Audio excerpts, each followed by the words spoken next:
በስመ አብ ወወልድ ወመንፈስ ቅዱስ አሐዱ አምላክ አሜን። ቅዱስ ቅዱስ ቅዱስ እግዚአብሔር አምላከ አማልክት ዘሃሎ ወይሄሉ ወትረ በሰማይ ወምድር ብሰማይን ምድርን ዘለኻ ቅዱስ ቅዱስ ቅዱስ እናተባህልካ ትመስገን። ኣብ ሓድነትካ ክልተ ምዃን ኣብ ሰለስትነትካ ኣርባዕተ ምዃን ዘየብልኻ ብሓድነትን ብሰለስትነትን እናተመስገንካ እናተቀደስካ እናተወደስካ እናተመለኽካ ትነብር ኣምላኽና እግዚአብሔር ኣብ ወልድ መንፈስ ቅዱስ ክብሪ ምስጋና ይብፅሕካ እሞ ኣሜን። ኣብ ርሑቕን ኣብ ቀረባን ዘለኹም ኩልኹም ደቂ እግዚአብሔር በክርስቶስ ክርስቲያን ብወዲ እግዚአብሔር ኢየሱስ ክርስቶስ ውሉደ እግዚአብሔር ተባሂልኩም ትፅውዑ እግዚአብሔር ኣቦና መንግስተ ሰማያት ርስትና ናበልኩም እውኒ ብተስፋ ትምስክሩ። ኣብ ርሑቕን ኣብ ቀረባን ዘለኹም በብዘለኹምዎ እግዚአብሔር ምስ ኩልኹም ይኹን። ጸጋ እግዚአብሔር ረድኤተ እግዚአብሔር በረከተ እግዚአብሔር ሰላም እግዚአብሔር ምስ ኩልና ይኹን ኣሜን። እንኳን ካብ ዘመነ ትንሣኤ ካብ ዘመነ ዕርገት ናብ ዘመነ ጰራቅሊጦስ ዘመነ መንፈስ ቅዱስ ናብ ዝበሃል ሰሙን ኣብዝሐና ኣብዝሐኩም ዘለናዮ ሰሙን ሰሙነ ጰራቅሊጦስ ሰሙነ በዓለ መንፈስ ቅዱስ እናተባህለ ይፅዋዕ።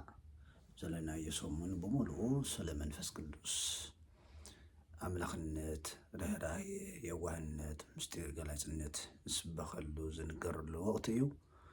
ስለዚ ምስኡ ተታሒዘ ሕፅር ዝበለ ስለ መንፈስ ቅዱስ በረከት ንምስታፍ ናይ መንፈስ ቅዱስ ኣምላኽነትን መንፈስ ቅዱስ ኣብ ሂወትና ዘለዎ ብፅሒትን ሓሳብን መልእኽትን ትምህርትን ክህብ እሞ ንኩልና መንፈስ ቅዱስ ይግለፀልና። በብዘለናዮ ናይ ጸጋ መንፈስ ቅዱስ ኣይፈለየና ኣሜን። በስመ አብ ወወልድ ወመንፈስ ቅዱስ ዘላት ሳልሳይ ኣካል መንፈስ ቅዱስ እዩ።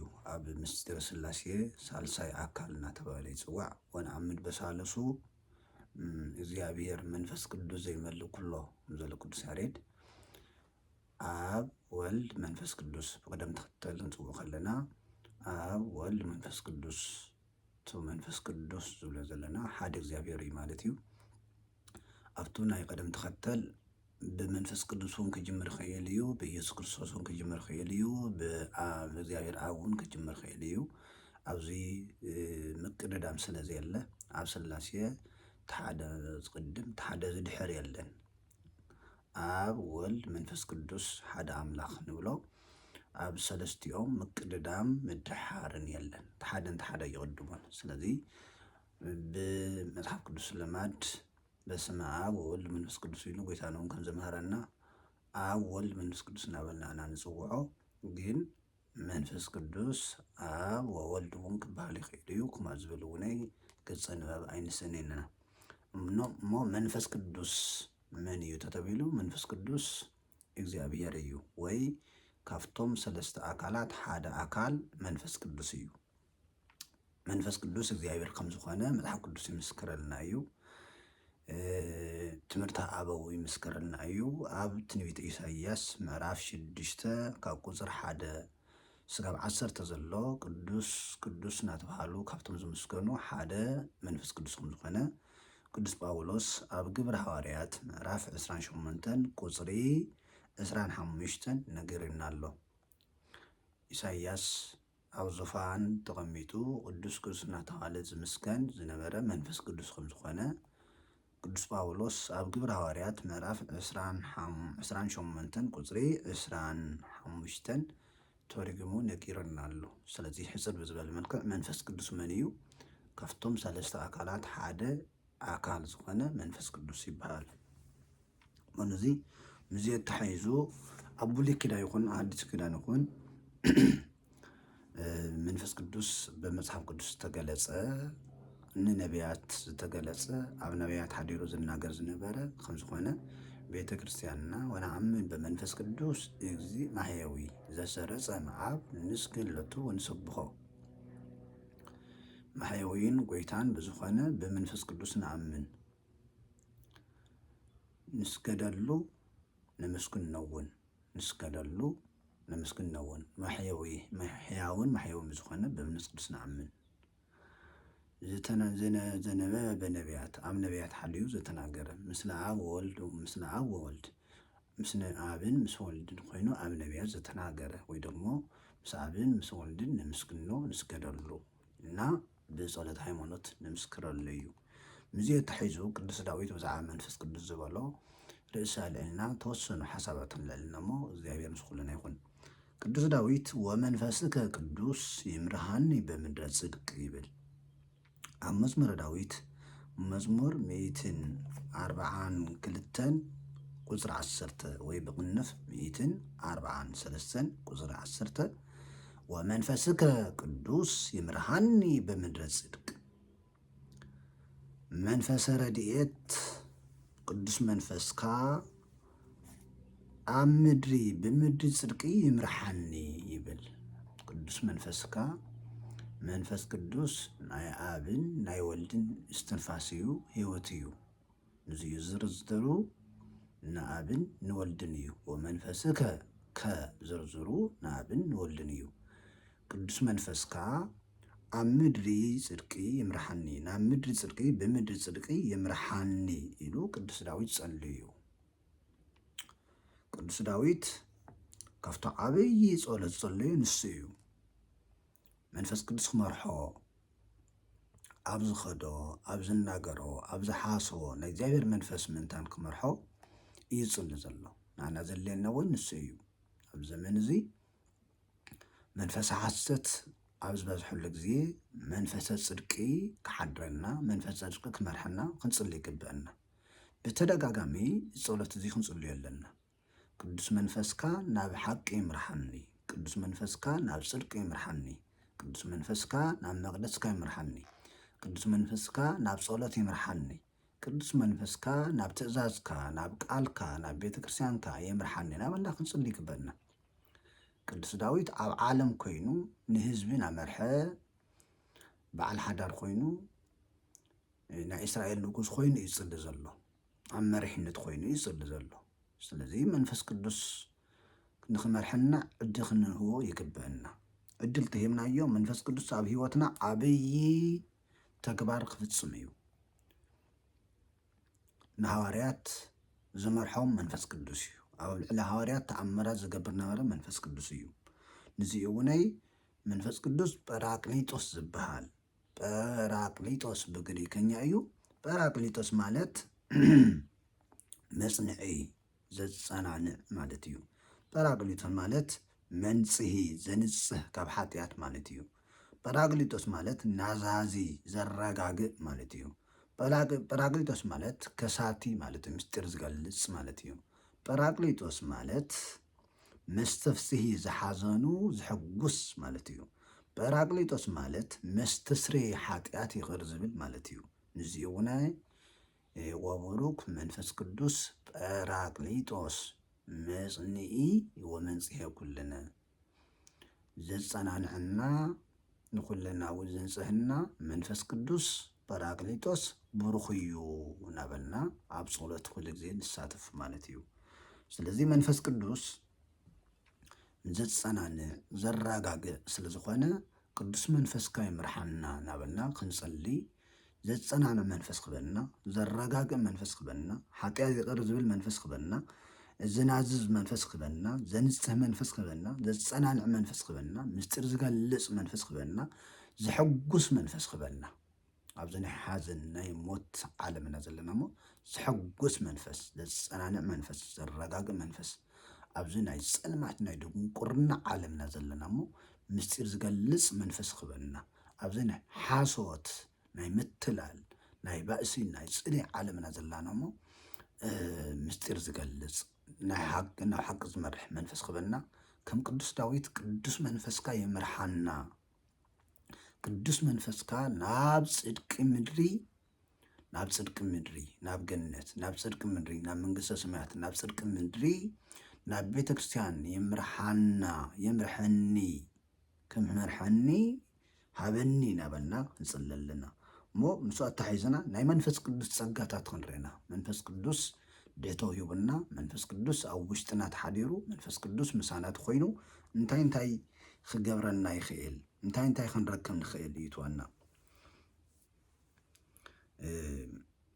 መንፈስ ቅዱስ ተሓዲሩና መንፈስ ቅዱስ ብልደት ተቀበልናዮ መንፈስ ኣሎ ካብ መንፈስ ቅዱስ ተወሊድናና መንፈሰ ልደት ወሃብን መንፈሰ ልደት ወሃብክን መንፈሰ ልደት መንፈሰ ልደት ተወለድናዮ መንፈስ ኣሎ ካብ መንፈስ ቅዱስ ተወሊድናና እዚ መንፈስ እዚ ዕድል ተረኺቡ ኣይ ህይወትና እንታይ ክገብር ይኽእል ንኽምስክርነት ዘብቃዕና መንፈስ ቅዱስ እዩ ተቐዳማይ ንምስክርነት ከብቃዕና ዝኽእል መንፈስ ቅዱስ እዩ ሓቂ ክንምስክር ብድፍረት ስለ እግዚኣብሔር ክንምስክር ስለ መንግስተ ሰማያት ክንምስክር ዝገብር ናይ ዘለዓለም ስለ ዘለዓለም ህይወት ብሓቂ ክንምስክር ዝገብረና መንፈስ ቅዱስ እዩ ንዙ ከዓመይ ቅዱስ ጳውሎስ ብመንፈስ ቅዱስ ተመሪሑ እንተዘይኮይኑ ኢየሱስ ጎይታ እዩ ክብል ዝኽእል ሓደ እኳ የለን ኢሉ ቅዱስ ጳውሎስ ይነግረና ኣብ ቀዳማይ ቆሮንቶስ ምዕራፍ 12 ቁፅር 3 ብመንፈስ ቅዱስ ተመሪሑ እንተዘይኮይኑ ኢየሱስ ጎይታ እዩ ክብል ዝኽእል ሓደ እኳ የለን ባይ ማለት እዩ ተጻዋዓ ጎይታ ዝብል ኩሉ ክኸውን ይኽእል ግን ብመንፈስ ቅዱስ ተገሊጹሉ ማለት እዩ ጎይታ ማለትን ንጎይታና ኢየሱስ ክርስቶስ ምፍላጥን ይፈላለዩ ጎይታ ከምጽዋዕን ኢየሱስ ክርስቶስ መን ምዃኑ ምእማንን ምፍላጥን ምርዳእን ይፈላለዩ ስለዚ ኢየሱስ ክርስቶስ መን ምዃኑ ክንፈልጦ ንኽእል መንፈስ ቅዱስ ክገልጸልና ከሎ እዩ መንፈስ ቅዱስ ክመርሐና ከሎ እዩ ኢየሱስ ክርስቶስ አምላክ ወልደ አምላክ ናይ ሕያው እግዚአብሔር ወዲ ኢልና ክንምስክር ክንድቁምቱ ቅዱስ ጴጥሮስ ዝመስከሮ ከምቶም ሐዋርያት ዝመስከርዎ ከምቶም ቅዱሳን ዝመስከርዎ ተገሊጹልና ሰማያዊ ምስጢር ተገሊጹልና ክንምስክር ንኽእል መንፈስ ቅዱስ ክመርሐና ከሎ እዩ ስጋን ደምን ኣይገለጸልካን ሰማያዊ አበይ ገሊጹልካ ኢሉ ከምቱ ቅዱስ ንቅዱስ ጴጥሮስ ክርስቶስ ዝመስከረሉ ቅዱስ መንፈስ እዩ ሓቂ ከዛረበና ንጎይታና ኢየሱስ ክርስቶስ ክረድአና ዝኽእል ቅዱስ መንፈስ እዩ ስለዚ ናይ መንፈስ ቅዱስ ሓደ ውህበት ሓደ ጸጋ ኢየሱስ ክርስቶስ መን ምዃኑ ክንፈልጦ ዝገብረና እዩ ማለት እዩ ካልኣይ መንፈስ ቅዱስ መንፈስ ከሃበና ንብሎ ዘለና ናብ ሓቂ ክመርሐና ምንታን እዩ ኣብ ድኻምና ክሕግዘና እዩ መንፈስ ቅዱስ ምሳና ተኮይኑ መንፈስ ቅዱስ ረድኤተ መንፈስ ቅዱስ ሓይሊ መንፈስ ቅዱስ ጸጋ መንፈስ ቅዱስ ምሳና ተኮይኑ ኣብ ድኻምና ይሕግዘና ኣብ ድኻምና ግዜ ንሕና ድኹማት እንድና ዘለናዩ ናይ ድኻም ዓለም ናይ ሓሶት ዓለም ናይ ፈተና ዓለም ስለ ዝኾነ ሓገዝ የድልየና ስለዚ መንፈስ ቅዱስ ይሕግዘና እዩ ነዚ እውነይ ቅዱስ ጳውሎስ እንታይ ይብል ከመይ ጌርና ክንጽሊ ከም ዝግብአና ኣይንፈለጥን ኢና ስለዚ እቲ መንፈስ ባዕሉ እዩ ብዘይንገር እህታ ዝማልደልና ይብል ቅዱስ ጳውሎስ ኣብ ሮሜ መልእኽቱ ምዕራፍ 8 ቁፅሪ 26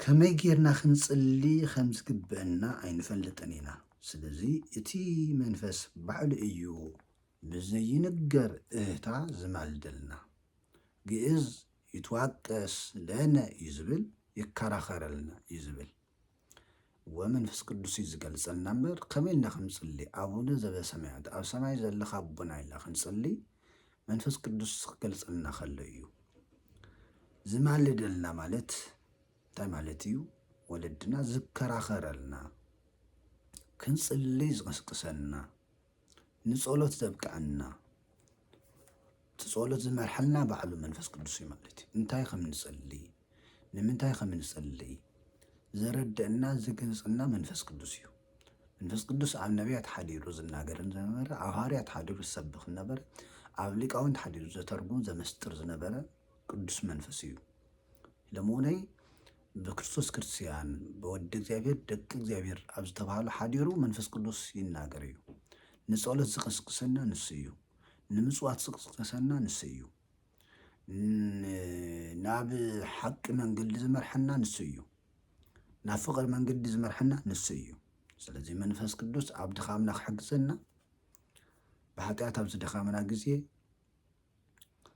ከይንጽሊ ከይንጾም ከይንምጽውት ኣብ ዝደኸምናሉ ግዜ መንፈስ ቅዱስ ሓገዝ ኮነና ሓይሊ ኮነና ረድኤት ኮነና ጥብዓት ኮነና ክሕድሰና ክቅድሰና ስራሑ ናይ መንፈስ ቅዱስ ተግባር ምንጻህ ምቅዳስ ምሕዳስ እዩ ምሕዳስ እዩ ንሐዋርያት ዝሓደሶም መንፈስ ቅዱስ እዩ ንሐዋርያት ዝቀደሶም መንፈስ ቅዱስ እዩ ንሐዋርያት ሓይሊ ዝሃቦም ሰማያዊ ሓይሊ ሰማያዊ ጸጋ ሰማያዊ ጥበብ ሰማያዊ በረከት ዝሕደረሎም ሰማያዊ ረድኤት ዝሕደረሎም መንፈስ ቅዱስ እዩ ስለዚ ኣብ ድኻምና ግዜ ክሕግዘና ኣብ ዝደኸምናሉ ግዜ ኣብ ዝወደቕናሉ ግዜ ኣብ ዝሓዘናሉ ግዜ ሓይልን ጽንዓትን ክመና መንፈስካ ቅዱስ መንፈስካ ላእኸለይ ቅዱስ መንፈስካ የምርሓኒ ናበልና ክንጸልይ ኣለና ማለት እዩ ሳልሳይ መንፈስ ቅዱስ ኣብ ህይወትና እንታይ ክገብር ይኽእል ክወቕሰና ይኽእል መንፈስ ቅዱስ ሓደ ተግባራት ንደቁ ይወቕሶም ንክርስቲያን ይወቕሰና ንዓለም ይወቕሶ ኣብ ሓጢኣት ንዘለዉ ይወቕሶ ስለዚ እቲ ሓደ ናይ መንፈስ ቅዱስ ተግባር ንኣና ምውቃስ እዩ ሓጢኣት ክንሰርሕ ከለና ምውቃስ እዩ እዚኡ እውነይ ጎይታና ኢየሱስ ክርስቶስ እንታይ ዝበለ ንሱ መንፈስ ቅዱስ ምስ መፀ ከዓ ንዓለም ብዛዕባ ሓጢኣትን ብዛዕባ ጽድቅን ብዛዕባ ፍርድን ክወቅስ እዩ ይብለና ኣብ ዮሃንስ ወንጌል ምዕራፍ 16 ቁጥሪ 8 ንሱ መንፈስ ቅዱስ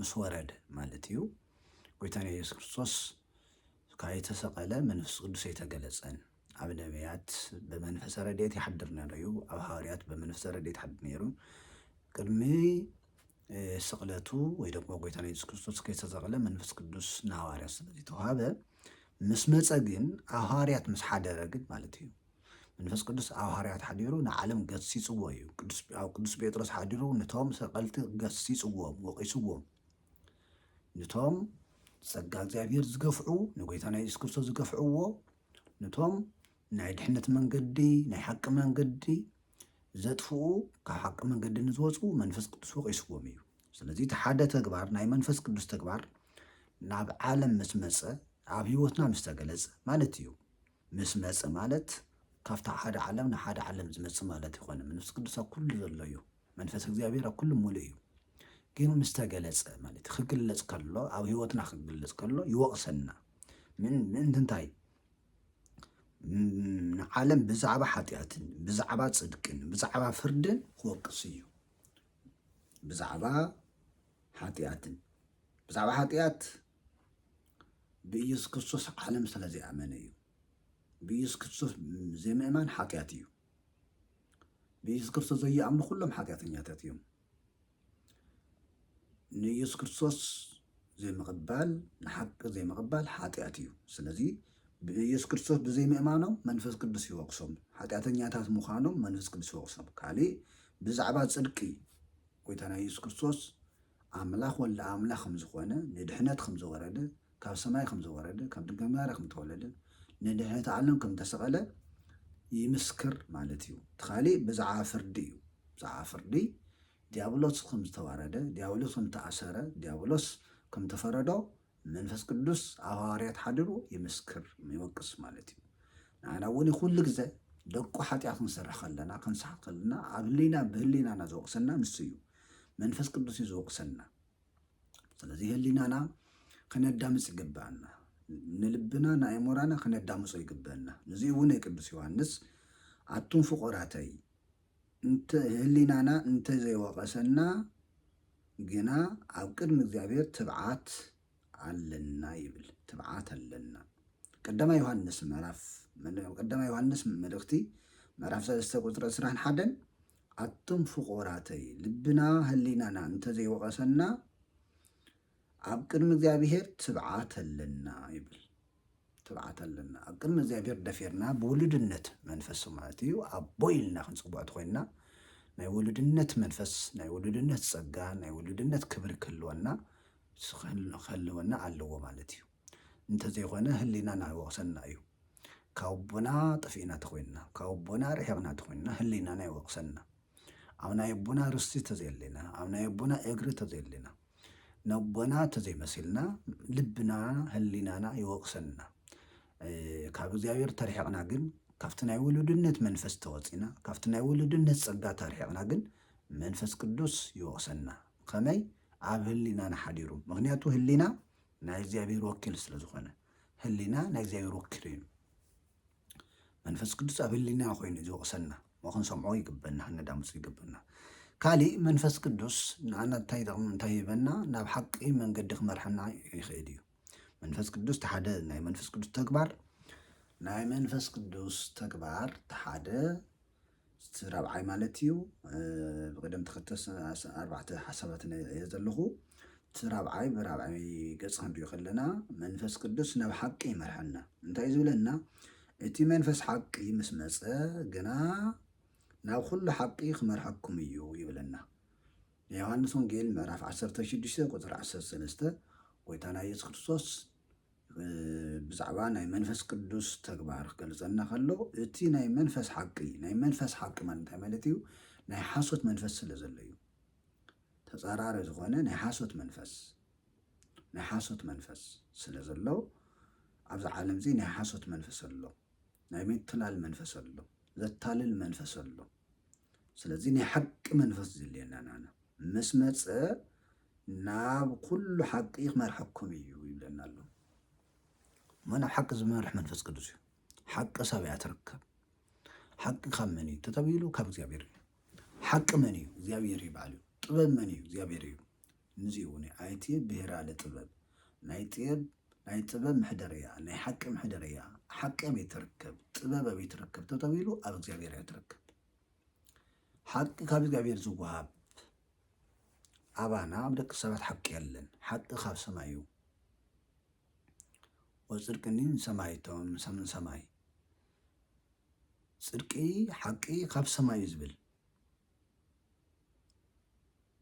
ስለዚ ናብ ሓቂ ክመርሐና ዓለም ናብ ሓሶት መንገዲ ዝምራሕ ዘሎ ብሓሶት መንገዲ ዝኸድ ዘሎ ብጥፋኣት መንገዲ ብሞት መንገዲ ዝኸድ ዘሎ መንፈስ ቅዱስ ናብ ሓቂ ክመርሐና ክንጽሊ ይግብአና ማለት እዩ ነዚኡ እውነይ መጀመርያ ቅዱስ ገብርኤል ንቅድስቲ ድንግል ማርያም ከብስራ ከሎ እንታይ ዝበላ መንፈስ ቅዱስ ይመጽእ ኢላለኪ መንፈስ ቅዱስ ናባኻ ክመጽእ እዩ ወሃይለ ልዑል ይጽልለኪ ሃይለ ልዑል ወልዲ እውነይ ስጋኸ ክወሃድ እዩ ሃይለ ልዑል ሃይለ እግዚአብሔር ክጋርደኪ ከጽንዐኪ እዩ ዘኒት ወለም ነቲ ቅዱስ እቶ ካባኸ ዝውለድ እውን ቅዱስ እዩ ኢሉ ንቅድስቲ ድንግል ማርያም ዝመሃራ ማለት እዩ ነዚኡ እውነይ ቅዱስ ዳዊት ወመንፈሰከ ቅዱሰ ይታውፅእ እምላኢሌ መዝሙረ ዳዊት መዝሙር 50 ቁፅሪ 11 ናይ ረድኤት መንፈስካ ኣይትውሰደኒ ኢሉ ንቅዱስ ዳዊት ተዋሃበ መንፈስ ነይሩ ቅባእ ከሎ 7 ሃብታት መንፈስ ናይ መንፈስ ቅዱስ ሃብታት ሓዲሮምዎ እዮም ስለዚ ብሓጢያት ሰሪሐ ቅዱስ ዳዊት ኣመንዚሩ ነፍሲ ቀቲሉ ተመንዩ ነይሩ ብሓጢያት ብምስራሐይ ቅዱስ መንፈስካ ካባይ ኣይትውሰድ ኢሉ ጸልዩ መንፈሰ ረድኤት እዩ ናይ ዳዊት ናይና ከዓመይ መንፈሰ ልደት ይበሃል ብጥምቀት ተቐበልናዮ ናይ ሓቂ መንፈስ ናይ ዘለዓለም መንፈስ መንፈሰ አብ ወወልድ ኣሎ ንሱ ብሓጢኣትና ከይወሰደና መንፈስ ቅዱስ ካባና ከየርሕቕ ክንጸሊ ይግብአና ማለት እዩ እሞ መንፈስ ቅዱስ ምሳና ተኮይኑ ናበይ ይመርሐና ኣሎ መንፈስ ቅዱስ ምሳና ተኮይኑ ናበይ ንምራሕ ኣለና ናበይ ይወስደና ኣሎ ብመን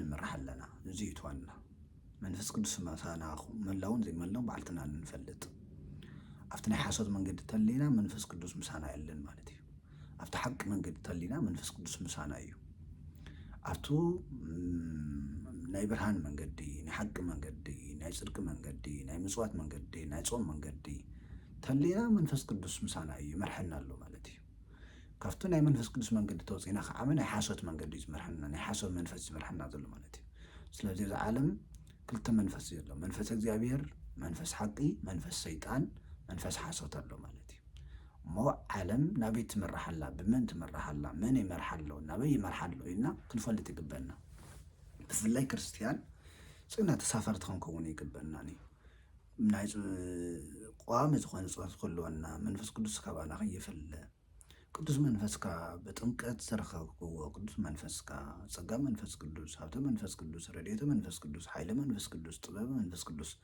ካባይ የተወሰድ ዘረጋግእ መንፈስ ዘጸናንዕ መንፈስ ናይ ትዕግት መንፈስ ናይ ሰላም መንፈስ ሃበኒ ኢልና ክንጽሊ ይግበአና መንፈስ ቅዱስ ምሳና ተኾይኑ ክነፍረ ንኽእል ናይ መንፈስ ቅዱስ ተግባር ንሕና ናይ ክርስቶስ ክንመስል ወለደ እግዚአብሔር ኮይና ፀኒዕና ክንነብር እዩ ናይ መንፈስ ቅዱስ ተግባር። ስለዚ መንፈስ ቅዱስ ምሳና ተኾይኑ እዞም ናይ መንፈስ ቅዱስ ተግባር ገብር ንኽእልና መንፈስ ቅዱስ ምሳና ተኾይኑ ኢና ናይ መንፈስ ቅዱስ ፍረ ክነፍር ንኽእል። እዞም ናይ መንፈስ ቅዱስ ፍረ ተባሃሉ ኣብ ገላትያ ምዕራፍ 5 ተቐሚጦም ዘለዉ ገላትያ ምዕራፍ 5 ተቐሚጦም ዘለዉ እዚኣቶም ክነፍርዮም ንኽእል መንፈስ ቅዱስ ምሳና ተልዩ መንፈስ ቅዱስና ሓቂ ክመርሐና ከሎ እዩ። ኣብ ገላትያ መልእኽቲ ጳውሎስ ምዕራፍ 5 ካብ ቁፅሪ 16 ካብ ቁፅሪ 15 ንስንሳትኩም እንተተናኸስኩምን እንተተበላዕኩምን ግና ከይትዋድኡ ተጠንቀቁ። ኣነ ግና በመንፈስ ተመላልሱ ድልየት ስጋ ከዓ ኣይትፈጽሙ ይብለኩም ኣለኹ። ትምኒት ስጋ ምስ መንፈስ መጻረርቲ እዩ፣ መንፈስ ከዓ ምስ ድልየት ስጋ መጻረርቲ እዩ። ስለዚ ነቲ እትደልይዎ ምንቲ ከይትገብሩ ክልቲኦም መጻረርቲ እዮም። ብመንፈስ እንተተመሪሕኩም ግና ትሕቲ ሕጊ ኣይኮንኩምን።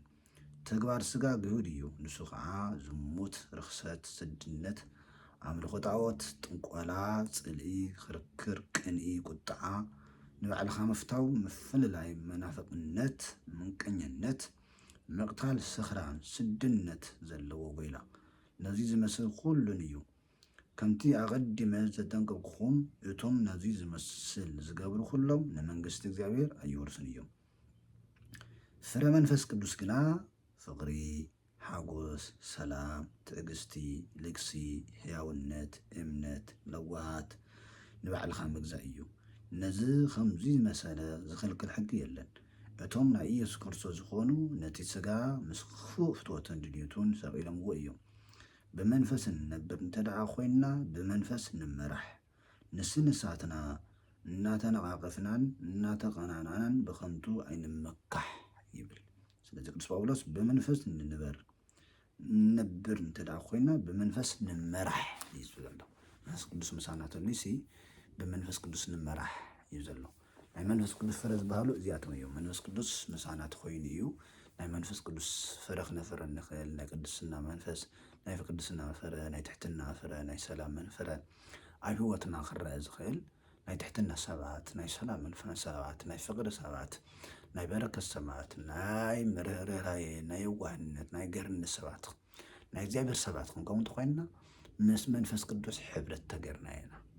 መንፈስ ቅዱስ ኣብ ውሽጥና ተልዩ፣ መንፈስ እግዚአብሔር ኣብ ውሽጥና ተልዩ፣ ጸጋ እግዚአብሔር ምሳና ተልዩ እሞ ኩሉ ግዜ ክንጽልይ ኣለና።